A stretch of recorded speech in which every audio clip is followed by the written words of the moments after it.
berat? Apakah tidak ada lagi jalan keluar? Tanyakan kepada Tuhan. Nanti Tuhan akan beritahu kepada kita. Masalah yang terbesar dalam hidup manusia bukan sakit penyakit, bukan kebutuhan ekonomi, bukan masalah keluarga, dan lain sebagainya. Itu tidak masalah. Masalah terbesar yang tidak bisa diselesaikan oleh manusia yaitu dosa. Dosa masalah utama manusia. Sampai mereka mau dalam Kejadian 11 membangun menara Babel untuk membangun komunikasi kembali dengan Tuhan. Dosa itu masalah serius, bukan saja dipikirkan oleh manusia, dipikirkan oleh Allah Tritunggal. Sampai diputuskan Yesus harus datang ke dalam dunia ini untuk menyelesaikan masalah terbesar manusia, yaitu karena upah dosa adalah harusnya kita patuhi dalam kekekalan. Tetapi Tuhan tidak mau. Manusia yang diciptakan sungguh amat baik itu. Karena dari ciptaan lain, setelah ciptaan Tuhan melihat semua itu baik adanya. Tetapi setelah manusia diciptakan, dikatakan Tuhan melihat segala sesuatu itu sungguh amat baik. Tuhan tidak mau manusia yang diciptakan menurut gambar dan rupa kita binasa. Oleh karena itu Yesus Kristus datang ke dalam dunia ini. Dosa, masalah terbesar manusia itu diselesaikan dalam kematian Yesus di atas kayu salib. Sebelum Yesus berkata, ke dalam tangan, perkataan yang itu ya. Sebelum Yesus berkata, ke dalam tangan kuserahkan nyawaku. Perkataan ke-6 dia berkata, tetelestai, sudah selesai. Masalahku, dosaku tidak lagi. Sudah diselesaikan dalam pengorbanan Yesus di atas kayu. Itu masalah terbesar manusia. Jangan pernah mengeluh dan marah kepada Tuhan. Tuhan, saya punya masalah keluarga, suami dan istri, saya punya hubungan yang tidak baik. Itu diciptakan sendiri, bukan Tuhan. Ya, penelitian mengatakan ibu-ibu perempuan punya 21.000 kata satu hari. Kami bapak-bapak cuma 8.000. Ibu bapak-bapak jangan pernah bertengkar dengan ibu. Kalau dia sudah bilang pokoknya tidak usah. Daripada nanti mau enak, jangan kasih atas lagi. Nanti di rumah terganggu. Maaf ibu-ibu tolong kasih atas. Ngerti-ngertilah. Kami bapak-bapak itu diam mau mengalah sepeda mau panjang. Atau kami bikin alasan apapun tetap salah. Lebih baik kami menghadap tembok ratapan. Tapi itu juga salah. Tidur membelakangi ibu-ibu. Kenapa? Bikin siapa? Pantat. Menangis hari ini apa sih dosa kami? Bapak-bapak, 8.000 ya Pak. Habiskan. 8.000 kata usahakan dihabiskan. Kalau tidak dihabiskan, hanya 4.000.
kita digoyahkan oleh pergumulan hidup, tetapi kesuksesan hidup juga akan membawa kesulitan tersendiri. Bagaimana kita mengelolanya dan bagaimana kita meresponnya dengan melibatkan Tuhan dalam berkat yang kita terima itu sesuatu kesulitan tersendiri. Tetapi bawa kesulitan kita kepada Tuhan. Karena Tuhan berjanji Dia akan memberikan kelegaan, kelepasan kepada kita. Mau Bapak Ibu Saudara bawa kesulitan kita kepada Tuhan? Amin. Berani membawa janji mulai besok pagi. Begitu bangun pagi ada masalah pergumulan, ada distract sedikit dengan ini, jangan posting di status. Belum berdoa, tidur malam setengah mati, ingat teman yang menyakitkan bikin status. Dia lagi. Nanti teman respon siapa doa. Jadi panjang kan? Daripada upload status membuat orang bingung. Bapak Ibu sekarang pakai dia bilang kasihan, sabar ya, sabar aja. Di belakang dia bilang mudah-mudahan jadi parah daripada itu. Sambil dia bisa kapan? Tahu nggak kisah di sini itu dulu yang disebutkan. Nah, bocor. Tapi kalau lapor kepada Tuhan, Tuhan saya punya kesulitan, saya tidak bisa berdamai dengan saudara saya, dengan teman saya, selesaikan. Karena dosa juga bisa terjadi ketika orang beribadah. Percaya nggak percaya? Percaya. Satu kali saya diberi kebahagiaan. Nah, selesai ibadah, semua berjalan dengan baik di rumah daripada jemaat. Selesai ibadah, ada seorang ibu datang kepada saya, Pak Pendeta mau ke belakang. Saya dengan Benny, kan saya saat itu kan kita makan. Saya bilang, kamu sudah ke belakang, kan kita belum berdoa makan. Oh enggak, bukan doa makan Pak, belum. Kenapa? Ke belakang dulu sebentar, saya ikut. Sampai di belakang, ada ibu-ibu, ada tegang. Tuan rumah Pak Pendeta saya belum, ini dua ibu berantem ribut, saya malu sama tetangga Pak Pendeta itu. Tolong Pak didamaikan. Sedikit. Masalah itu terjadi di mana? Di dalam gereja. Kapan? Waktu ibadah kan? Bagaimana caranya?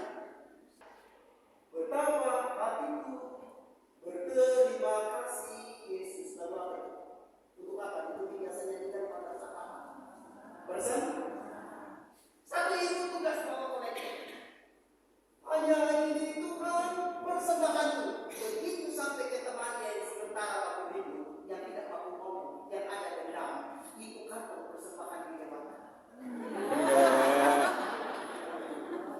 Tertawa boleh Bapak Ibu, tapi ini Pak. Ini terjadi Pak. Saya tidak mengada-ngada ini betul terjadi. Kalau di dalam gereja saja Bapak Ibu saudara ribut, bagaimana di luar? Kalau masalahmu tidak mau diselesaikan di dalam gereja, di mana lagi? Kalau tidak mau bereskan diri dengan Tuhan, serahkan diri kita dengan Tuhan, selama kita masih beribadah, lalu mau macam apa lagi? Ini sebuah pertanyaan yang biasa. Sampai saya bingung, kok bisa sampai begitu ya ibu-ibu ya? Untung kami bapak-bapak tadi. Kok bisa sampai begitu? Sampai dilewatkan. Mungkin pada lawannya tadi malam Tuhan terima kasih berkatmu. Nanti besok waktu ibadah saya akan serahkan ini. Tahan. Bukan Tuhan yang tidak menerima, temannya yang bersedih. Jadi sebenarnya kita lah yang melibatkan diri dalam persoalan dan berguna. Kita lah yang membawa diri kita ke dalam mencoba. Agar Tuhan begitu kasih kepada kita. Maka perlu kita datang kepada Tuhan. Minta kesabaran daripada Tuhan. Amin. Siap? Besok tidak posting lagi ya. Majelis tolong catat nomor saya, saya. Kalau ada yang begitu laporkan Pak Pendeta, masih ada yang posting supaya kita berdoa bersama-sama saja. Yang kedua, ayat 28 sampai dengan ayat 29. Kenapa kita harus berseru kepada Tuhan? Kenapa? Kalau dalam bacaan ini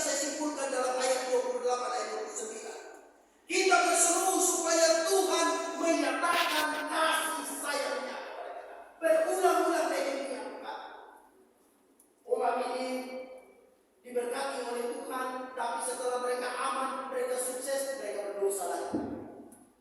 Lalu Tuhan menghukum mereka lagi. Tuhan menjatuhkan disiplin kepada mereka lagi. Mereka berteriak lagi kepada Tuhan. Sepertinya Bapak Ibu Saudara adalah satu kali. Saya baru ngomong, berarti pecinta sampai penyanyi mereka yang tidur manusia. Almarhum Charles Sibolon menyanyikan, satu kali kau sakiti masih, dua kali, tetapi jangan sampai. Padahal ayat Alkitab mengatakan berapa kali? 70 kali. 70 kali 7 berapa? 490.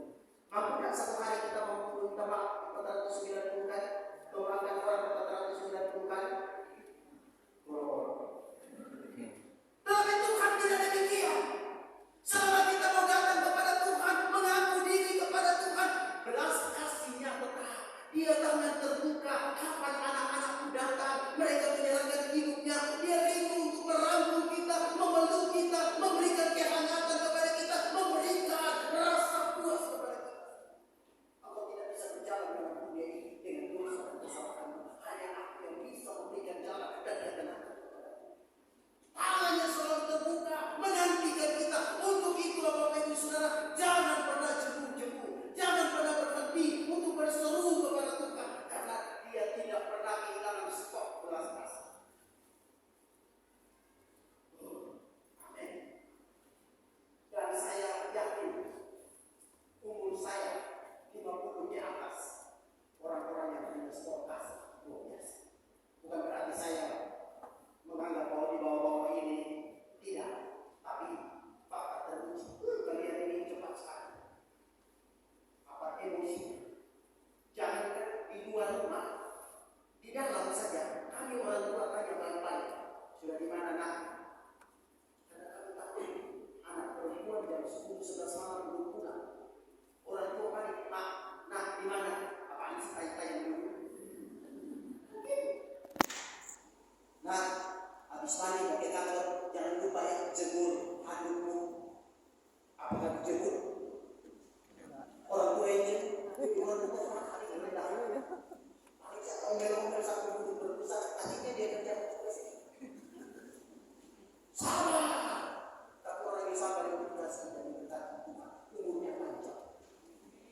Ya, dia salah sekarang. Ya, serahkan semuanya kepada Tuhan. Karena Tuhan Maha Kasih, Tuhan Maha Murah. Dia selalu positif. Oh, anak-anakku mau bertobat, oh, anak-anakku mau berubah. Nanti kalau dia bikin lagi, Tuhan akan datang untuk memeluk kita lagi. Lain dengan manusia. Oh, saya bulan April besok, Tuhan berkati 25 tahun pernikahan. Bisa kita mengingat dosa dan kesalahan kita. Padahal itu tidak perlu. Tuhan bilang dia sudah melemparkan dosa-dosa kita sampai ke dalam tubir-tubir laut. Apa yang melukai perasaan kita, apa yang membuat kita tidak nyaman, jangan ingat-ingat lagi. Dan percayalah, kita berseru kepada Tuhan karena Tuhan itu kasih dan sayang kepada kita. Dia sangat menghargai kerendahan hati dan kesiapan kemauan kita untuk bisa datang berdiri di hadapan Tuhan, merendahkan diri di hadapan Tuhan, mengaku dosa dan kesalahan kepada kita. Yang ketiga yang terakhir, ayat 30 sampai dengan ayat 31. Kenapa Bapak Ibu Saudara dan saya kita harus berseru kepada Tuhan? Berseru karena hanya Tuhan yang menjadi satu-satunya sumber pertolongan bagi. Itu diakui oleh Nehemia dan ditegaskan kembali kepada Tuhan. Seolah-olah Nehemia ini berkata begini, waktu kamu dibangun, kamu sekarang sudah kembali, kamu mau, kamu menyembah kepada patung Baal, kamu menyembah kepada dewa Asyera, kamu membangun patung-patung yang dimana kamu beribadah, menyerahkan apakah patung-patung dan dewa-dewa itu melepaskan engkau dari Babilonia? Apakah sudah dilepaskan?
berdua terbata-bata dia. Ruangan AC 16 derajat, pasang 3 AC di situ. Ruangan hanya 3x3. Tapi dia bergerilya ketika di situ. Itu berarti dia punya orang yang mau berseru kepada Tuhan, bicara kepada Tuhan seperti anak berbicara kepada. Bagaimana kita mau ditolong? Bagaimana kita mau dilepaskan kalau aku dan sombong tidak tahu menyampaikan buku tak jual mahal? Jadi saya punya contoh, ini menutup khotbah karena maaf kalau saya orang lama ya. Sampai sebelum 2022 saya khotbah baru kali ini di rumah. Jadi lama.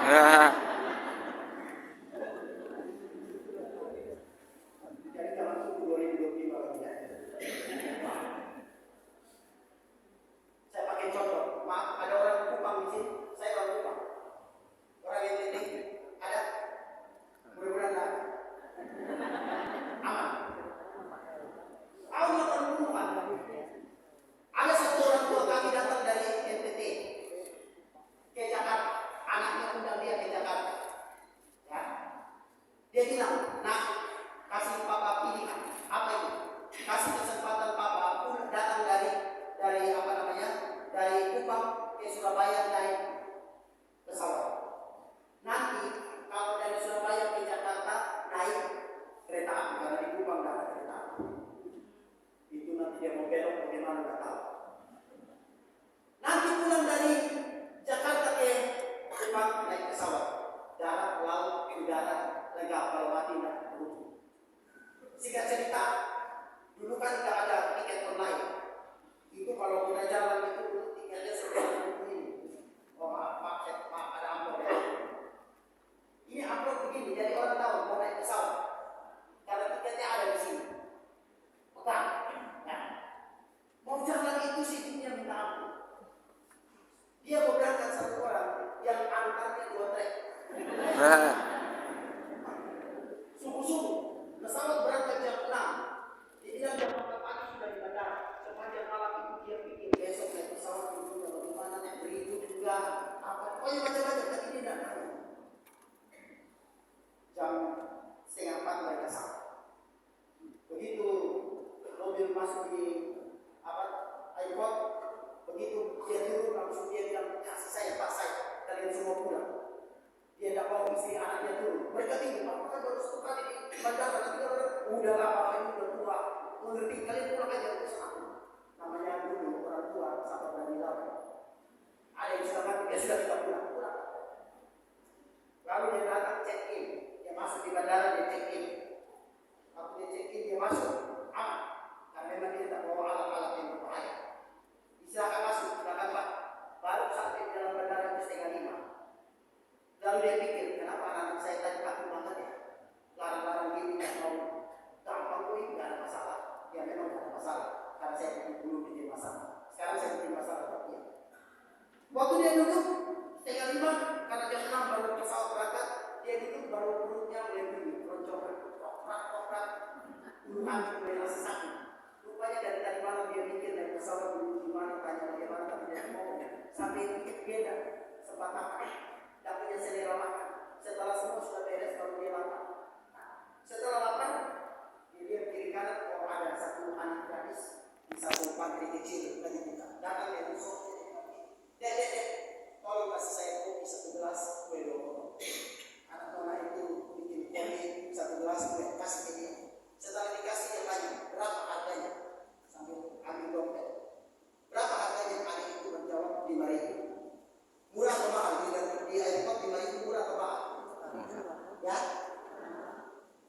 Dengar cerita saya. Ini tolongan murah.